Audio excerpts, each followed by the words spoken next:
Punimet e nisura të hënën në sheshin George Bush janë ndaluar 2 ditë më vonë nga Inspektorati i Trashëgimisë Kulturore.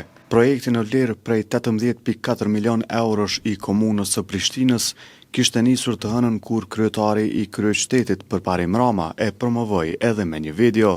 Mirë po ende pa nisur mirë, Inspektorati ka ndaluar punimet për shkak se projekti është në kundërshtim me ligjin për trashëgimi kulturore, sepse ndodhet mes monumenteve si Hoteli Grand, objekti i rektoratit të Universitetit të Prishtinës e Bibliotekës Kombëtare.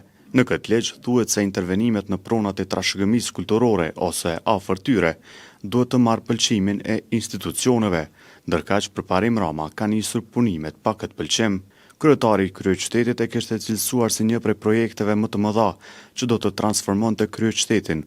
Një ndër projektet më të mëdha dhe më interesante faktikisht edhe më të mira për kryeqytetin, transformimin e sheshit George Bush. Por për momentin projekti i ka mbetur vetëm në render.